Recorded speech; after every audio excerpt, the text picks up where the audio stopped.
guys, what's up? My name is Rachel and welcome back to my channel, Reading with Remy. Today I'm going to be giving you my TBR for the biannual Biblothon. That is a hard word to say, I'm sorry. I'm just doing like the reading challenge, not any of the video challenges because I'm not that creative. But anyway, I'm just going to run through this and tell you guys what I'm planning to read. So the first one is to read from somebody else's TBR, and I'm realizing now that I have them stacked upside down, so this is going to be interesting. So I'm going to be reading from my sister's TBR because she's doing it too. And so the first book, yeah, these are all backwards, that's okay, that I'm reading is The Hate You Give by Angie Thomas. If you don't know what this is, then you probably haven't been on BookTube that much because it's been everywhere, so I'm not going to tell you a whole lot about it, but it is a really critical novel in the Black Lives Matter movement. Next challenge is to read 3 chapters from 3 different books and then choose one of those 3 to be on your TBR. And so the 3 books that I'm choosing between, most of these don't really have like set chapters, so I'm kind of altering this a little bit to be more like read the first 10-15 pages and then pick, because they're kind of laid out funny. So the first one is Scrappy Little Nobody by Anna Kendrick. This is just her memoir. I love Anna Kendrick and it's been on my shelf for a while, so I thought, let's give it a shot. Plus it would break up kind of the genres that I've got going on, so. The next one is another one that I've had forever. This 2 years ago at YALLFest, it's been out forever, we're kind of behind. But that's Everything Everything by Nicola Yoon, and I didn't realize that this didn't really have like a strict chapter structure, so this is another one that that's why I'm doing like read the first 10-15 pages.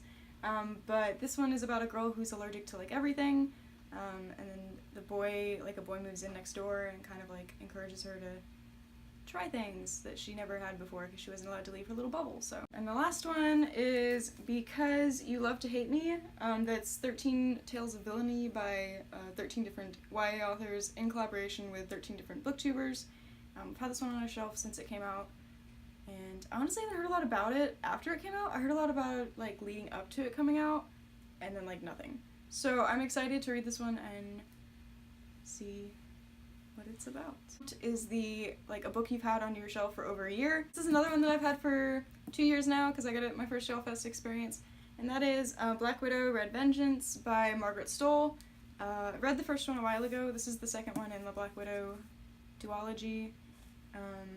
Yeah, I probably don't remember like anything that happened in the first one, so this is gonna be interesting. But this way it knocks out a series I need to finish, and it's a book that's been on my TBR for over a year, so. One is a predicted 5-star. This was really hard for me. I was like, God, I don't know, like, I don't want to give a book that much like pressure going in, and I try not to do that in general, so I don't think about what I think is going to be a 5-star read. Like, I don't go into it that way. But it's on here, so I did it. And so for that, I have The Princess, the Scoundrel, and the Farm Boy by Alexander Bracken. This is basically just a retelling of A New Hope. It came out back when The Force Awakens came out, and I finally got my hands on a copy. I've been wanting to read it forever. I love Star Wars. I like Alexander Bracken's writing, so I was like, probably a 5-star? I'm also still afraid to give it that much, like, anticipation though, so we'll see what happens. Hopefully I don't end up, like, hating it because I've hyped it up in my mind to be 5 stars. If so, I blame you, the creators of the biannual Biblothon. I blame you. Okay. The next prompt is an Own Voices book that is not your own, so like the author is an Own Voices author, but it's not something you relate to. So in this book I've had on my TBR for a while now too. I like begged for it for Christmas and then I never touched it, and my sister will definitely not let me forget that. And that is They Both Die at the End by Adam Silvera. Adam Silvera is gay, yes? Anyway, he's LGBTQ. However he falls into that. And I believe the main characters of this are, if I'm wrong, please tell me and I'll pick a different book. But I'm pretty sure the 2 guys fall in love, and then they both die at the end. So I feel like this qualifies. Let me know if it doesn't, okay? Because I want to do it right. And the last one is The Last Book That You Bought. And thankfully, I am a poetry lover, so this one is easy for me. I literally, like, the day that they announced their TBR on YouTube, I bought this book, so I was like, perfect, this is the last book I want. And it's a poetry book, so it's easy, so I should at least tuck this one off real quick. And that is Light Filters In, Poems by Caroline Kaufman.